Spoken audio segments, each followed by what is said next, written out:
Hello. Today we were playing Lyre. This first came out 2 years ago. I've been watching it and playing it on my own for 2 years. It takes place in a medieval or Shakespearean setting. And the wolf here is the character that the MC will be focusing on throughout the game. It's like the main character here besides the MC that we'll be seeing in a moment. And the MC is a human. I don't know.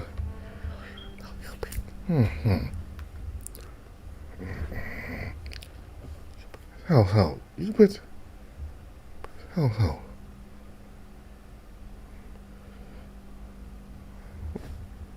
You said it was too dark in dungeon. Well, you said it was too dark. Here.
Hello. Today we'll be playing Lyre. This takes place in a medieval Shakespearean type of society. And the wolf you see there is the character that the MC will be focusing on throughout the VN.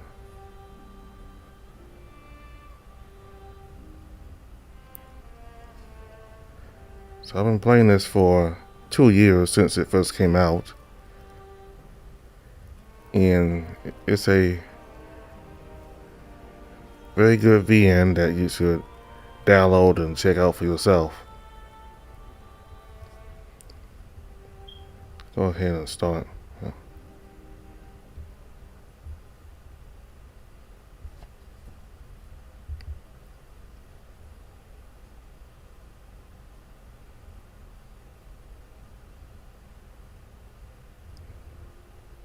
My hands crush snow between their fingers as I slowly crawl my way out of the rubble. A numbness caresses my side as my stomach lays flat on the cold snow. It's so dark that I can't see anything in front of me.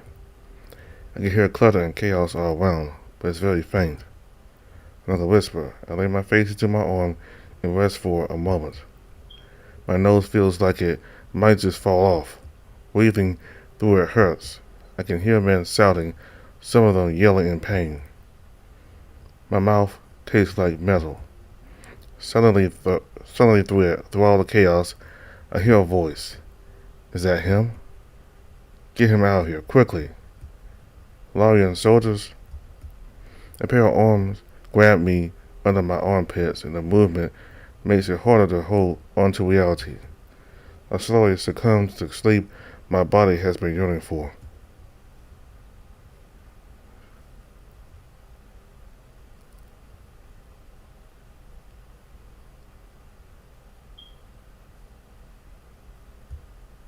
Then another voice. It's muffled as if someone's speaking to me through a wall. I can barely understand what they're saying. I try to ask what they were saying, but I'm pulled from my slumber as if a rope were tied to me. Consciousness invades my mind, and I'm thrown out of my sleep.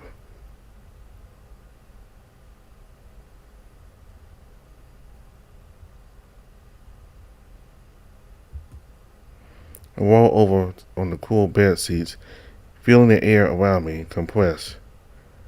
My eyes open to a thick light pouring down above me, hitting the foot of the bed I'm laying in. I hear the distant clatter of metal along with voices. It feels like a cold fall afternoon, and there's a stuffy smell that lingers around me as I see dust particles dance in the light. My mouth tastes dry. My heart starts to rhythmically beat in my chest, picking up pace with every second. I look down my body and notice that I have thick bandages wrapped around my torso. I reach out with my hand just around my stomach and feel a twinge of pain near the lower right side of my gut. My mind is racing with questions. I sit up, and the feeling of all the blood rushing to my head makes everything go dark. I sit in the bed and slowly wiggle myself out from underneath the covers. I go to lift myself from the bed and stumble a bit as I steady myself on the cold floor. I look around the decorated room I'm in. It is elegant, with a nicely sized bed, a desk, and a slightly open glass door that leads out onto the balcony, where I can see the afternoon light shining down onto the floor. A few bottles and bowls of medicine are strewn about, lying on the cabinet in front of me. I slowly start to walk to the door when I suddenly begin to feel horrible. Everything seems to kick in at once as I'm slowly crouching to the ground. I crawl to the floor and lay there for a second, waiting for it to pass.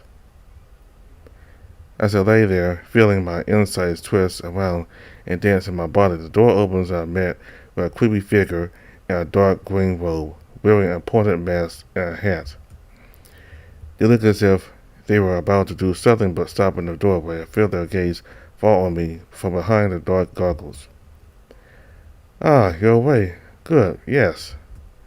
He stutters this out with much effort in an odd voice. "Oh dear. Wait here for a moment, please. I'll be right back with help." He prances and stumbles back through the doorway, leaving it slightly open, his feathery tail floating behind him. All I can do is lay there as I hear him scuttle off to calling someone's name. I start to feel a bit better, and the squeamish feeling subsides slowly. Just as the cold floor starts to feel nice, I hear muffled voices from outside the door. One of them I recognize as the bird, and another seems rather gruff and annoyed. Of course, the minute I leave for a drink, something happens. How long has he been awake? I don't know. He was just lying there on the floor.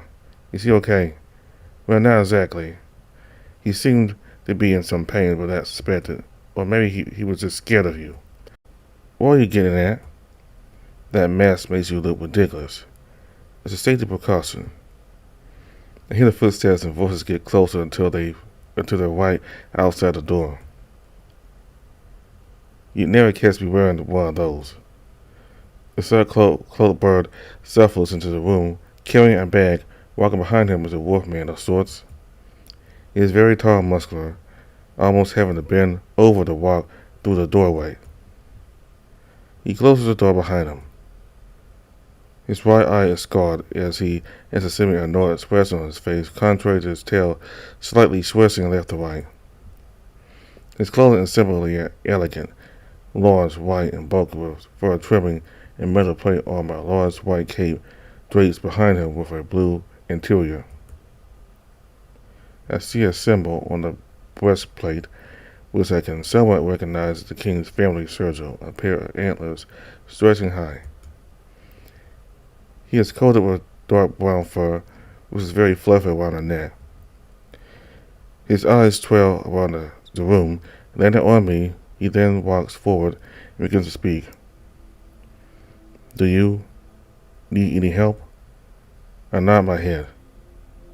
He stands awkwardly for a moment before walking forward, his padded feet thumping against the smooth door. The wolf then proceeds to kneel down and gently reaches out to pick me up.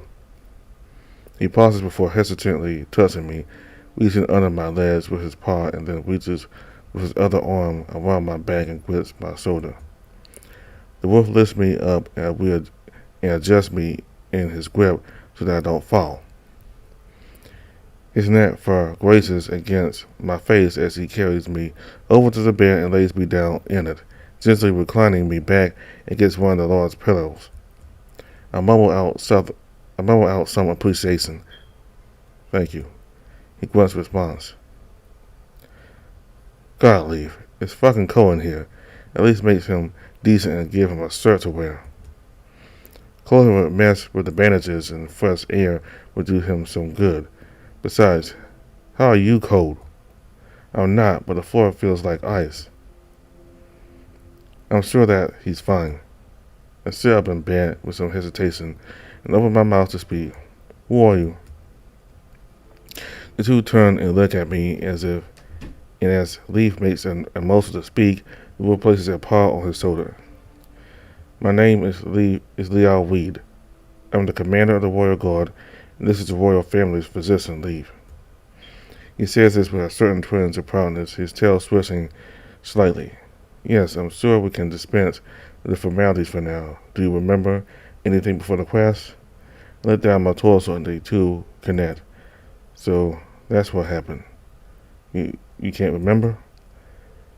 He has the curious look on his face, and as his eyes stare into mine with extreme intensity, while Lyre scuttles over to the bedside table.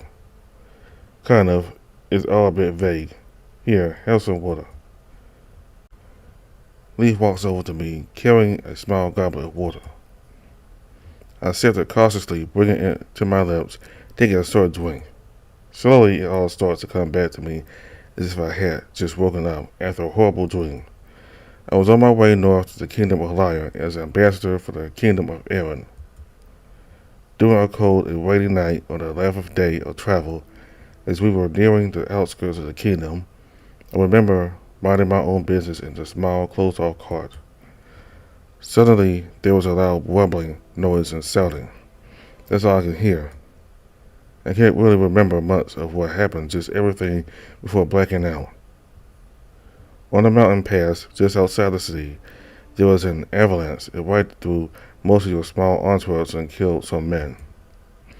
When our rangers came up where it happened, your carts and wagons were almost decimated. You had a piece of splintered wood lodged in your side. Thankfully, it didn't hit anything vital, and you seem to have recovered well over the past 4 days. While Lyre rants about how the mountain pass is too dangerous to take anymore, I look down my side and feel the bandages. It's painful, but not enough to bring a wrench through my body. I was out for 4 days. Aside from the occasional stealing in your sleep. I quickly tried to shake off the thought of someone watching me sleep. That would have been pretty scary, waking up in the middle of the night to a 6.5-foot tall wolf in the corner of an unfamiliar room. Well, I hope that hasn't cut into anything important. Don't worry, things have been quite slow lately. There hasn't been much being discussed, and we are still waiting for the ambassador from Dries. He falls silent, at first staring out the window behind me before his eyes fall back down. His tail swishes slightly, and after a long, awkward pause, he speaks again. "The king has assigned me to be your personal guard." This statement surprises me. I was not expecting the king to assign me a guard, let alone the captain himself. For some reason, on my way here, my imagination led me to think of a king who was rash and dismissive and had no time for political nonsense. I thought I would be completely on my own. That's usually how it goes. As I'm thinking this, Lyre moves over to the other side of the room and fiddles with something in his little bag. "I'm sure that you will do a fine job, sir. I'll make sure to give my thanks to the king." Lyre grimaces a bit, and his nose gives a small twitch. "You don't have to refer to me with such titles. Lyre is fine." I give him a slight nod. This certainly isn't the introduction I hoped for. One moment I'm sitting in my car heading around the mountain pass almost to my destination, where I would be received by the castle staff and possibly even the king himself. Instead, I wake up in my new chambers, unfortunately having missed everything important for my arrival. And as kind of and as kind as these two are, the situation I find myself in is less than preferable. I sigh and shake my hand. But as long as I haven't missed out on anything important, my thoughts still dwell on the quest. I haven't really had enough time to let it settle, and that people just died, that I almost died. It's a saying that avalanches happened, and I'm very thankful that your rangers were able to save my life and many others. Lyre gives a slight smirk of acknowledgement, and I can already tell that he's a bit modest, even if his tail is sweeping the ground. It's your job. Lee struts over to me with a small bowl of some weird mushy substance. It looks familiar, but I haven't had to take that much medicine in my life. There's something to ease the pain. This is most likely the last time you will have to take it, considering you feel very fast already. I stare down at the bowl in discomfort as Leaf drones on about the unique healing process innate in humans, along with some other stuff I didn't care to focus on. I take the small bowl and drink down the strange mix. It has a thick consistency. The texture is like eating sandy mud. Not that I ever done that before. The taste somehow is not as bad as I thought it would be. It has a savory flavor that's very hard to describe. Still not pleasant enough for me to thoroughly enjoy it. If you don't mind, I'd like to take a look at your bandages and also see how your recovery is coming along. I look down my side and lift the covers a bit. Sure, I guess. Lee walks around to the other side of the bed and begins to awkwardly unwrap the bandages with his gloved hands. When I catch Lyre watching from across the room, he quickly averts his gaze. He certainly is expressive, though he tries to hide it. Lee finishes unwrapping the bandages and I finally get a good look at the wound. It looks a bit messy, a dark red color, while the skin and the scar it left behind isn't pretty. It's coming along nicely. He's got to be kidding. He takes a damp sponge and begins to lightly dab and rub at it. I see the wound start to clean up nicely after a minute. Leaf rubs some weird cream on it with a sponge and he seems to be done. Lyre is turned around, meekly fidgeting with something on the desk. I'm not surprised to see that you're getting better very fast. You should be able to walk now without risk of opening up the wound. Just try to take it slow. How can I take things slow when everything's happening so fast? That's good to hear, thank you. Leaf seems to be happy to hear that his efforts are appreciated, as I can hear his tail lightly flipping up and down, rhythmically tapping against the ground for a second. I'm always happy to help. Let me know if you need anything else. With that, he picks up his bag and makes his way to the door before turning to Lyre. I'll leave the rest to you. He shuffles through the door, and it closes behind him with a soft thud. The silence settles once Leaf leaves. Lyre is clearly uncomfortable with it, so he speaks up. Leaf usually knows what he's talking about, but are you sure you're okay? He gives me a look of concern for a moment, but then his eyes dart first to the floor, then around the room. Aside from my body feeling sore, after being awake for a bit, I feel better. I feel good enough, I guess. He looks at me with a smile and adjusts himself. Well, if you want to get dressed, your clothes and other things were brought up. He gestures over to the corner of the room where I can see my trunks and belongings. Even though I'm wrapped in bandages around my torso, I still feel underdressed, so I guess putting on some clothes would definitely help. I make a motion to rise, but Lyre shoots me a worried look. Maybe I could get you something to wear. Oh, sure, just the outfit from that trunk over there. I point to the trunk on the left, which has the outfit I was going to wear when I met the king. He makes his way over to the pile of trunks, his cape gliding across the floor behind him with each careful step. Lyre looks very out of place in this room. Everything looks so small compared to him. He bends down and latches the trunk. I see him pause to look at its contents, then proceed to curiously sift through it. His ears perk up really high when he finds the outfit. He clumsily stands from his kneeling position and walks over to the side of my bed carrying the outfit. It's nothing too fancy. I may have some form of noble status, but I don't tend to overplay it. It is, however, the nicest outfit I own that fits the climate. The main parts of it are made from cotton with bits of silk and here and there. There's a basic undershirt with flowy sleeves and a slight ruffle.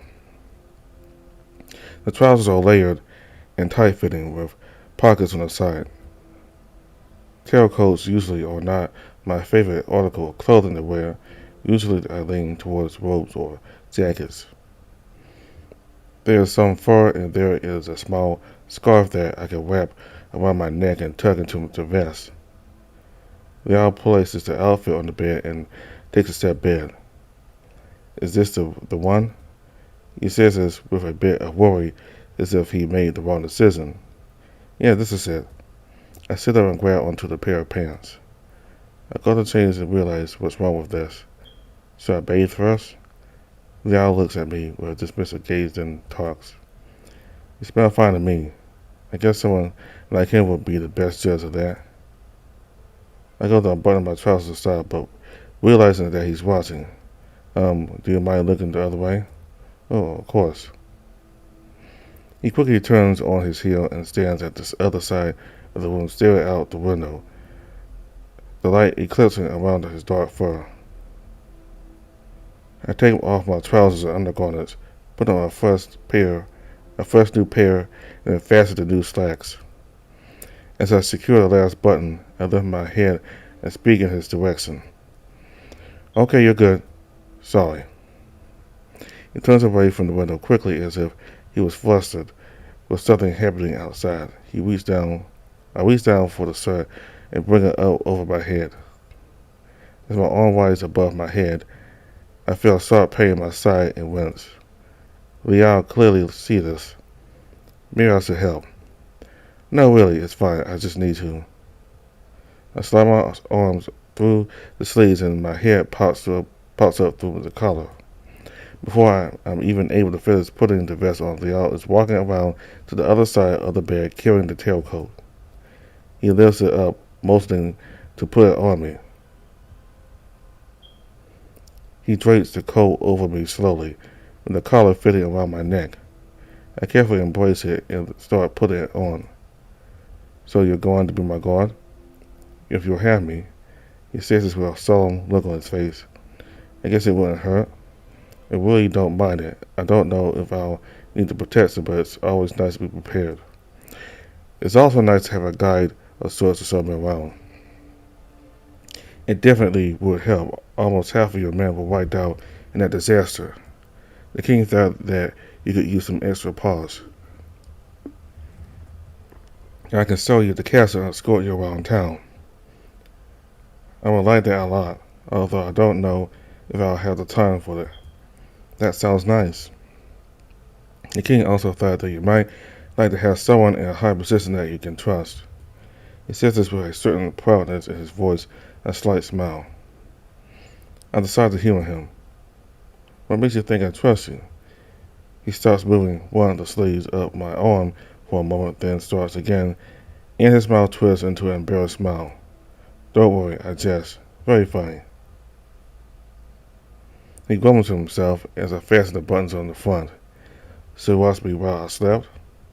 He's taken aback by this statement. On your guard, I was stationed outside the room to keep watch. Believe me, it's not something I wanted to do. It's not like you're in any danger. Why were you up all night? Do you take both day and night shift? I don't need to sleep all that much. Plus I feel more awake at night. Oh yeah, I've heard that some races don't need as much sleep.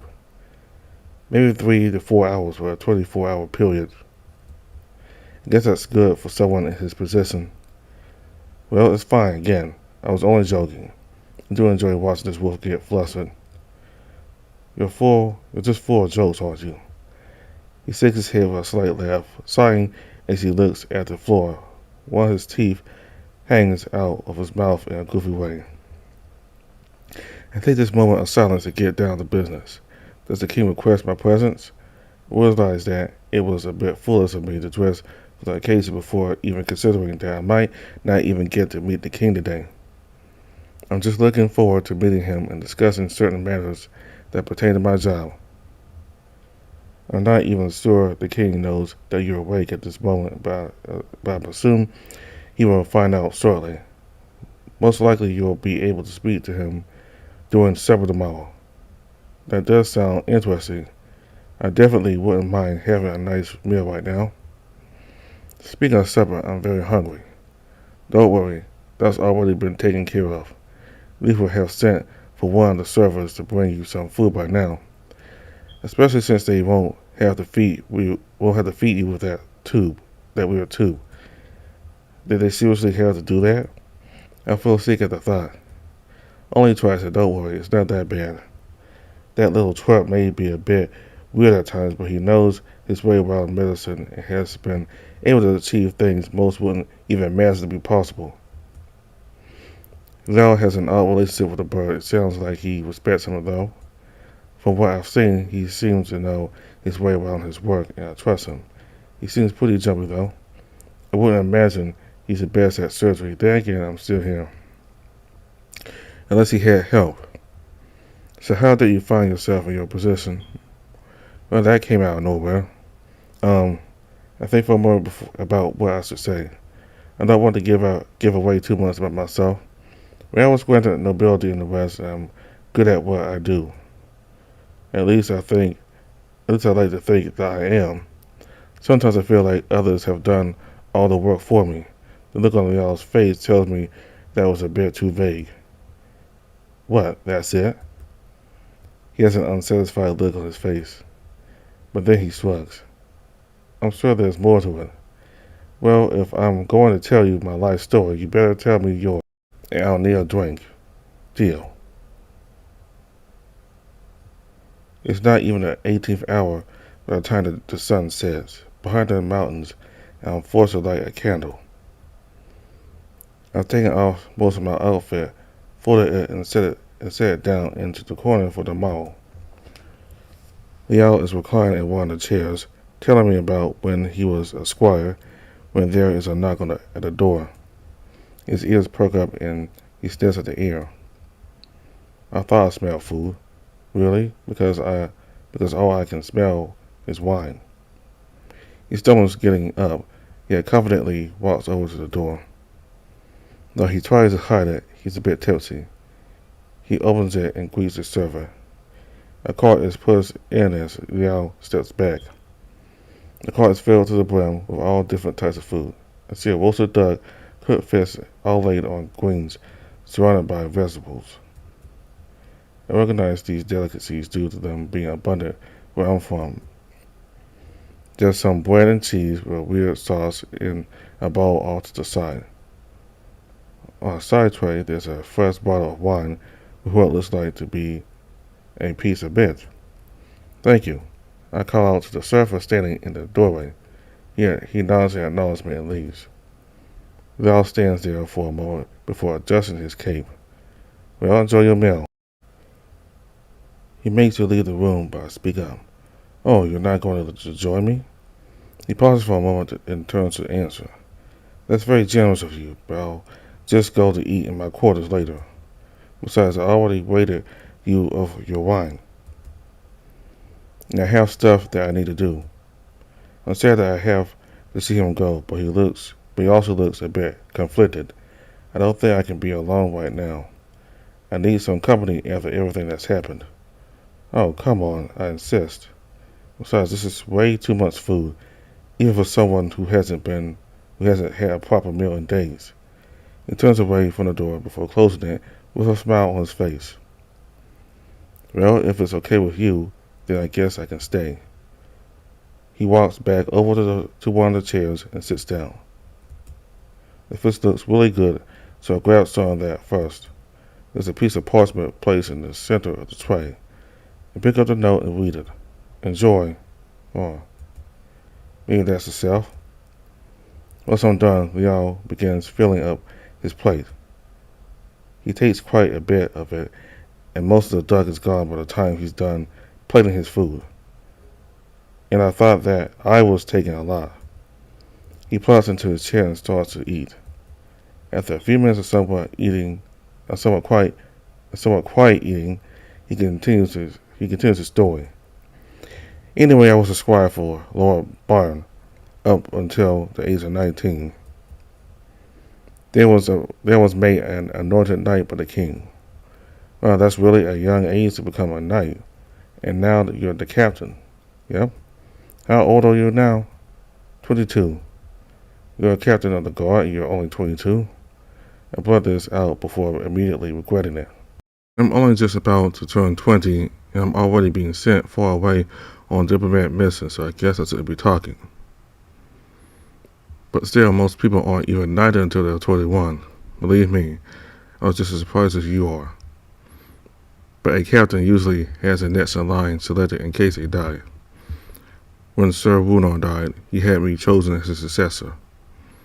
Everyone said that he was grooming me for command, but I didn't really suspect it. The king was pleased with this though, so I didn't question it. He takes a grape, pops it in his mouth, and chews it with a distant look on his face.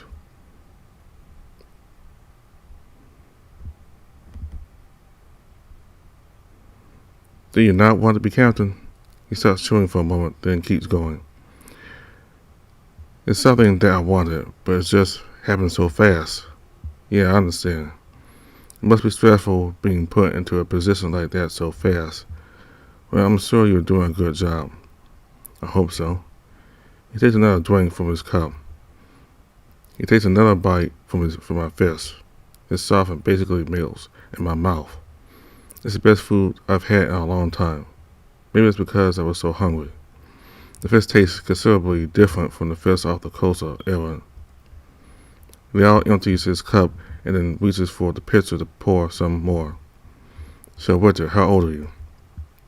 I'm 19. You look a bit older than 19 to me. I got an eyebrow at him. Not that that's a bad thing. Well, the same can be said for you, Scruffy. I jugglingly drag my finger across my right eye, hitting at his scar. I guess so. He reaches up and welds a paw over his eye while chuckling. How did you get it? If you don't mind me asking. He contemplates for a moment, then pours more wine. I'll tell you that story someday. And I need a lot more wine than this. He lifts the bottle and sloshes it around slightly. His speech is a bit blurred due to the drunk state he's in. He takes a big drink from his cup and lowers it with a satisfied exhale. It must be interesting. That's one way to describe it. He picks up his empty plate and sets it on the tray. I'm finishing a piece of bread when I notice his eyes light up. Can I have this piece of mint? He holds up the little bundle of leaves. Yeah, you can have it. Thank you. Mint is my favorite. He puts a piece of it in his mouth and chews on it in pure bliss, his tail wagging. I finish my plate and place it on a tray. I'm feeling really tired now that I have some food in my stomach. I can tell Lyre senses this. Thanks for letting me eat with you, but he gets up from his chair with a grunt and pats his stomach. I should probably be going, and I'm sure that you are going to have a busy day tomorrow. He starts walking towards the door. No need to thank me. You're good company. He smiles and opens the door. Have a good night. I'll be gone in the hall for a bit if you need anything. Good night.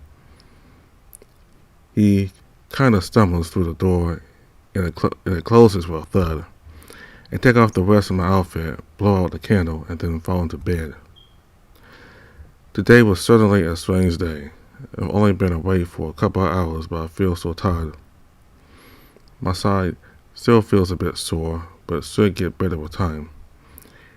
Lyre and Leaf seem really nice, especially Lyre. I'm glad that I was in their care while I was out. I can't help but be excited to meet the Kingdom all. It may sound boring, but I'm actually looking forward to my job. The wine gets to me, and I slowly drift off.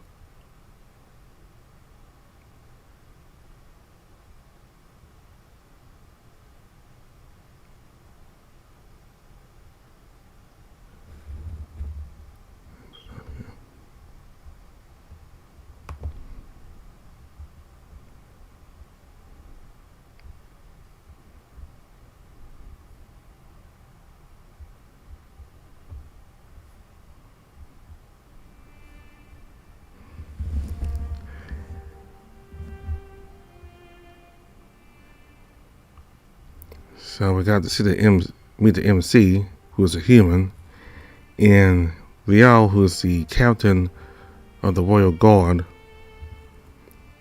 He's 6.5 foot tall, so that's common with wolves and VNs.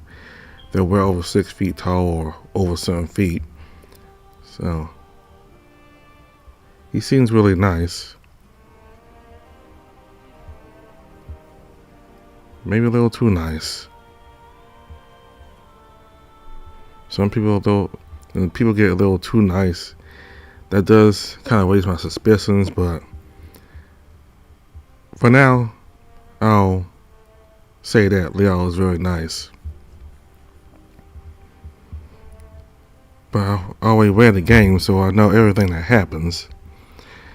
But what I'm saying right now are thoughts I had when I first played this game 2 years ago on the first build. So y'all just have to see whether Lyre is truly a nice person or maybe it's just an act. But as the game continues, you all will find out.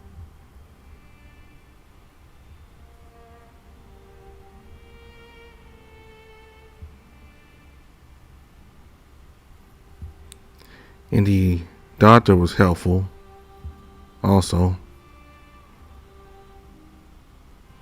One more thing about Lyre. I think he's really nice. Again, I know everything that happens later on in the game, but I'm simply reciting my thoughts from when I first played this 2 years ago. But when I first played this 2 years ago, I thought that Lyre may have been kind of suspicious. He was kind of suspicious of me. Maybe he's being a little too nice. So I know how he is now, but y'all will have to find out as I continue reading Lyre. So the human MC was hired by the kingdom of Lyre, I believe, to be I think the kingdom of Erwin, which is where the MC is from, picked him to be ambassador to the kingdom of Lyre. He's supposed to meet the kingdom all, and apparently he was awarded nobility. So it's off to a nice start. So next time in the game, we'll begin chapter 2. So all the information for the game is in the description box below. If you click on these links up here, this will go to Discord, Twitter, YouTube, Patreon, itch.io, and PowerPoint. So thank you all very much for watching. Goodbye.